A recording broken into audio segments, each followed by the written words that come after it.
छात्र हैं उनके साथ देखिए किस तरह से हंसी মেট্রো खुशी संवाद সফর करते हुए नजर आ করছেন रहे हैं। প্রধানমন্ত্রী নরেন্দ্র মোদী। তার সঙ্গে हम मान सकते हैं স্কুলের পড়ুয়ারা রয়েছে, স্কুলের পড়ুয়াদের সঙ্গে কথা বলছেন। हमेशा हम देखते हैं कि जब भी इस तरह के जो भी प्रोजेक्ट्स राष्ट्र को समर्पित किए जाते हैं उससे जुड़े लोगों से तो बात करते ही हैं, संवाद करते ही हैं, साथ ही साथ जो जैसे मान लीजिए किसी এই মেট্রো প্রকল্প, সেই প্রকল্প নিয়ে তাদের সঙ্গে কথা বলছেন, তাদের সঙ্গে আলাপচারিতায় প্রধানমন্ত্রী নরেন্দ্র মোদী। তার ঠিক আগের ছবি দেখছেন যখন মেট্রোয় উঠছেন এবং তারপর মেট্রোয় তার সঙ্গে স্কুল স্টুডেন্টরা। 46 সেকেন্ডের মধ্যে গঙ্গার এপার থেকে ওপার টোটাল 8 মিনিট, কিন্তু আজ একটু বেশি সময় ধরে চলবে মেট্রো। সেই গতি রাখা হবে না যে গতি অন্যান্য দিন রাখা হবে।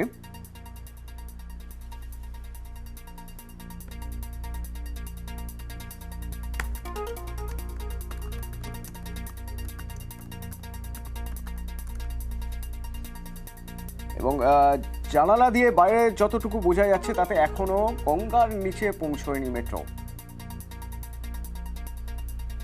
কারণ গঙ্গার নিচে যখনই মেট্রো ছুটবে তখনই টানেলটায় নীল আলো থাকবে। টানেলে অত্যন্ত গুরুত্বপূর্ণ ছিল এই প্রজেক্ট এবং দীর্ঘদিন ধরে এই প্রজেক্টের কাজ হয়েছে, অবশেষে সাফল্য।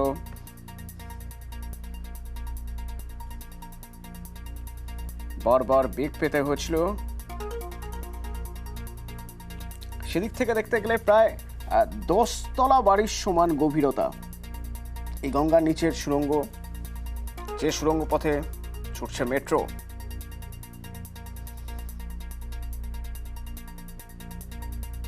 আপনাদের মনে থাকবে টানেল বোরিং মেশিন আনা হয়েছিল দুটো, রচনা এবং প্রেরণা,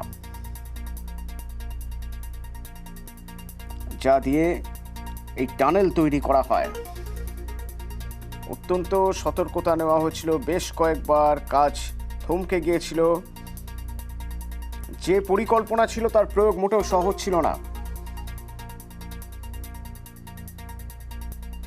520 মিটার লম্বা দুটি সুড়ঙ্গের কাজ, এই সুড়ঙ্গের কাজ শেষ হয়েছে তাও 7 বছর আগে, 2017 মে জুন মাস নাগাদ এই দুটি সুড়ঙ্গ কাজ শেষ হয় এবং ওই সুড়ঙ্গ খোঁড়ার কাজ বা টানেল খোঁড়ার কাজে যথেষ্ট বেগ পেতে হয়েছিল।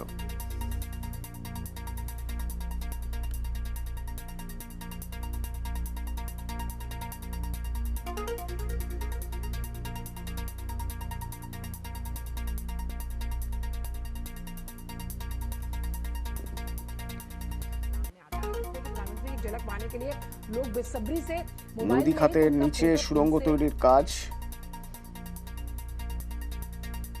আশঙ্কা ছিল পুরো মাত্রায়, কিন্তু সাফল্যের সঙ্গে সেই কাজ শেষ হয়েছিল।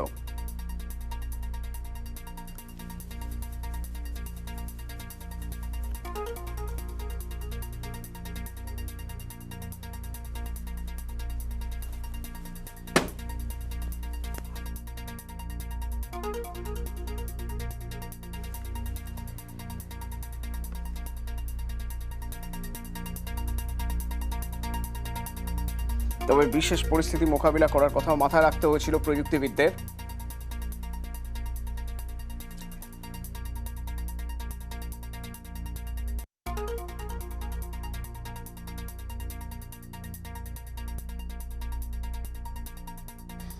আবির প্রতিনিধি আমার সঙ্গে রয়েছেন। আবির, এই আজকের এই দিনের ব্যাকগ্রাউন্ডটা একটু জানতে চাইবো। আজ ইতিহাস তৈরি হলো, তবে এই ইতিহাস তৈরি হওয়ার পিছনে অনেক মানুষের অনেক পরিকল্পনা, অনেক দিনের পরিশ্রম ছিল। একটু ব্যাকগ্রাউন্ডটা জেনে নিই, কতদিন ধরে কাজ হয়েছিল, কিভাবে কাজ হয়েছিল? তোমাকে প্রথমে জানাই, সেটা হচ্ছে এই অংশে কাজ করতে গিয়ে মাত্র একবারই সমস্যার মধ্যে পড়তে হয়েছিল। তবে সেটা টানেল বোরিং মেশিনের জন্য নয়। হাওড়া স্টেশন যখন তৈরি করা হচ্ছিল তখন যেহেতু গঙ্গার পাশে স্টেশন হয়, সেখানেও একই পরের কারণে একবার জল ঢুকে যায়, তার জেরে প্ল্যাটফর্ম তৈরি করার ক্ষেত্রে তো অসুবিধা হয়েছিল, যদিও সেই সমস্যা কিছুদিনের মধ্যেই মিটে যায়। এই যে গঙ্গার নিচে যে দুটি টানেল, সেই দুটি টানেলের নাম একটি হচ্ছে রচনা, একটি প্রেরণা। যদিও কোনো টানেলে সরাসরি নাম দেওয়া হয় না, কলকাতার ক্ষেত্রে পরিচিত হয়ে থেকেছে রচনা এবং প্রেরণা বলে। তার কারণ হচ্ছে রচনা এবং প্রেরণার যাদের নামে দুই বোন, তাদের বাবা এই মেট্রো প্রকল্পের ইঞ্জিনিয়ার ছিলেন, তার একটি পথ দুর্ঘটনাতে মৃত্যু হয় এবং সেই কারণেই হচ্ছে তাদের দুই মেয়ের নামে টানেলগুলো মেশিনগুলো করা হয়। দ্বিতীয়ত হচ্ছে যে যেখান থেকে প্রধানমন্ত্রী নরেন্দ্র মোদী যাবেন, শুধু গঙ্গার নিচের অংশ নয়, দর্শকদেরকে জানিয়ে রাখি এশিয়ার বৃহত্তম ইভাকুয়েশন টানেল বা চেম্বার বা কুয়ো, সেটাও এই মেট্রো প্রকল্পের ক্ষেত্রে রয়েছে। মল্লিকঘাট যে ফুল মার্কেট, সেখানে তৈরি করা হয়েছে। যদি কোনোদিন কোনো অসুবিধার কারণে গঙ্গার নিচে মেট্রো থমকে যায় বা মহাকরণ থেকে হাওড়া স্টেশন যাওয়ার পথে থমকে যায়, তাহলে যাত্রীদেরকে বার করে নিয়ে আসা হবে হচ্ছে সেই টানেল দিয়ে। তারও হচ্ছে আজকে উদ্বোধন তিনি এখান থেকে করে ফেললেন। অপর একটি বিষয় খুব গুরুত্বপূর্ণ, সেটা হচ্ছে হাওড়া স্টেশন। এই মুহূর্তে কলকাতা শহরের সব থেকে বড় স্টেশন হতে চলেছে, যা এসপ্ল্যানেডের সঙ্গে পাল্লা দেবে এবং দৈনিক পুরোপুরিভাবে পরিষেবা চালু হয়ে গেলে কেন্দ্রীয় সংস্থার দায়িত্বের সমীক্ষা অনুযায়ী দৈনিক 11.5 লক্ষ লোক সেখান থেকে যাতায়াত করবেন।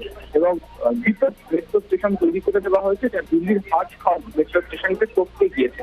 ফলে সেটাও দিক থেকে এই মেট্রো প্রকল্পের ক্ষেত্রে অত্যন্ত গুরুত্বপূর্ণ। সব থেকে বিশেষ যেটা দেখা এই মেট্রো প্রকল্পের ক্ষেত্রে, সেটা হচ্ছে এই মেট্রো প্রকল্পের ক্ষেত্রে ইন্টারচেঞ্জ করার ব্যবস্থা থাকছে। বারবার ধরে বলা হচ্ছিল যে পিকাডিলি সার্কাস, তার কারণ হচ্ছে এই মেট্রো প্রকল্পের ক্ষেত্রে অংশীদারিত্ব কি হবে, সেই অংশীদারিত্ব নিয়ে একটা সময় প্রশ্ন ওঠে। জাইকা তাদের তরফ থেকে প্রকল্পের জন্য ঋণ দেওয়া হয়, রাজ্য সরকারের একটা অংশীদারিত্ব এখানে ছিল, কেন্দ্র সরকারের অংশীদারিত্ব এখানে ছিল, সব মিলিয়ে প্রকল্পের কাজ এগিয়েছিল। পরবর্তী সময় যখন কেন্দ্র সরকারের হাতে পুরোপুরিভাবে প্রকল্প যায়, তখন রূপ বদলের একটা কথা উঠে আসে। আর যেটা এক্সপ্ল্যানেড হয়েছে, এটা প্রথম যে মানচিত্র তৈরি হয়েছিল সেটা সেন্ট্রাল অ্যাভিনিউতে হওয়ার কথা ছিল, কিন্তু পরবর্তী সময় রাজ্য সরকার আদালতে যায় এবং তারা বলে যে এক্সপ্ল্যানেডকেই যেহেতু সেন্ট্রাল সিস্টেম ভিত্তিক এবং এখানেই প্রচুর যাত্রী হবে, তাই একেই চেহারা দেওয়া হোক। এবং সেই সময় কলকাতা হাইকোর্টের বিচারপতি নাজিরা পাথেরি তার এজলাসে যখন মামলা করেছিল, তিনি তখন মামলা রায়দান করতে গিয়ে পিকাডিলি সার্কাসের কথা তিনি উল্লেখ করেছিলেন। তার প্রেক্ষিতেই হচ্ছে এসপ্ল্যানেড আজকে ওয়েস্টমিনিস্টারের পিকাডিলি সার্কাসের মতো কলকাতা পিকাডিলি সার্কাস হিসেবে পরিচিত হয়ে গিয়েছে। এবং আজকে যে এসপ্ল্যানেড স্টেশনকে দেখতে পাওয়া যাচ্ছে, সেখানে তো মাত্র দুটি লাইন জুড়েছে। আগামী দিনে জোকা থেকে এসপ্ল্যানেড পর্যন্ত যে মেট্রো আসবে, সেটি এর সঙ্গে জুড়ে যাবে। এবং দর্শকদেরকে জানিয়ে রাখা ভালো যে শুধুমাত্র নীল আলোতে নয়, মেট্রো কর্তৃপক্ষ যাত্রী পরিষেবা শুরুর সঙ্গে সঙ্গে সিদ্ধান্ত নিতে চলেছে যে একটা অডিও ব্যবস্থাও যখন মেট্রো টানেলের নিচে থাকে, তার সঙ্গে তারা সংযোগ করার চেষ্টা করছে এবং সেই বিষয়ে তারা কথাও বলছে। যে গেট এই মুহূর্তে একটি অপারেশনাল গেট এক্সপ্রেস মেট্রো প্রকল্পের জন্য আলাদা করে রাজধানীতে তৈরি করা হয়ে গিয়েছে। যেহেতু বউবাজারের কাজ এখনো চলছে এবং ওয়েস্টবাউন্ড টার্মিনালের একটা অংশের দিক এখনো পর্যন্ত বন্ধ করে রাখা রয়েছে, বউবাজারের লাইন পাতার কাজ সম্পূর্ণ হয়ে গেলে টানেলের বেশ কিছু খুঁটিনাটি কাজ বাকি রয়েছে, সেটা আগামী 3 মাসের মধ্যে মিটে গেলে বাকি যে দুটো গেট অপারেশনাল সেটিও করে দেওয়া হবে। ফলে সব মিলিয়ে কলকাতাতে আজকে মেট্রো সূত্র ধরে অবশ্যই যোগাযোগের ক্ষেত্রে অনেকটা সুবিধা বাড়লো, অনেক বেশি বড় চেহারা তৈরি হলো এবং অবশ্যই এই হাওড়া ময়দান, হাওড়া স্টেশন, মহাকরণ এক্সপ্ল্যানেড থেকে কলকাতার যে মেট্রোর যে চিত্র, সেটাও বদলে গেল। অপরটি বিষয়, মহাকরণ যে স্টেশনটি তৈরি হচ্ছে, সেই মহাকরণ মেট্রো স্টেশন তৈরি করার জন্য কেন্দ্রীয় সরকার তাদের আইনে বদল এনেছিল। তার কারণ হচ্ছে যেখানে মহাকরণ মেট্রো স্টেশন, তার আশেপাশে 100 মিটারের মধ্যে একাধিক হেরিটেজ বিল্ডিং। একটা সময় নিয়ম ছিল যে হেরিটেজ বিল্ডিং 100 মিটারের মধ্যে থাকে, কোনো ধরনের নির্মাণ কার্য করতে পারা যাবে না। বাবুল সুপ্রিয় তিনি যখন কেন্দ্রীয় মন্ত্রী ছিলেন, তিনি সংসদে গোটা বিষয়টি বলেন। পরবর্তী সময় এই মেট্রো প্রকল্পের জন্য দেশে এই আইনের বদল আসে এবং যে মহাকরণ যে মেট্রো স্টেশন হচ্ছে, সেই মহাকরণ মেট্রো স্টেশনের মধ্যে একটি বিশেষ গ্যালারি তৈরি করা হবে, এখানে হেরিটেজ এবং কলকাতার ইতিহাস দেখানো হবে এবং আগামী দিনে যারা মেট্রো ব্যবহার করবেন না, তারাও যে মহাকরণ মেট্রো স্টেশনে সেই গ্যালারি দেখে আসার সুযোগ পাবেন। ফলে এই মেট্রো প্রকল্পকে ঘিরে একাধিক গল্প রয়েছে, একাধিক আইন বদল রয়েছে, আদালতে মামলা পর্যন্ত গড়িয়েছেন। তবে রাজ্য এবং কেন্দ্রের যৌথ অংশীদারিত্ব এবং অবশ্যই জায়গার যে ঋণের টাকা, সেই টাকাতে অবশেষে একটা বড় অংশের কাজ সম্পূর্ণ হলে মাঝের শুধু বউবাজারের টেকনিক্যাল কাজ, যাকে বলছেন যে অপারেশন কারণে যে কাজ শেষ হওয়া দরকার, সেটি হয়ে গেলেই পুরোপুরি ভাবে এই মেট্রো রুট, যেটা একেবারে সেক্টর 5 থেকে হাওড়া ময়দান পর্যন্ত ফুললি অপারেশনাল যাকে বলা হয়, সেটা করে ফেলতে পারা যাবে। তবে আজকে যা হয়ে গেল তাতে বলা যায় আর 10% কাজ বাকি, ওটা প্রকল্পের কাজ শেষ হয়েছে, এটা বলা যায়।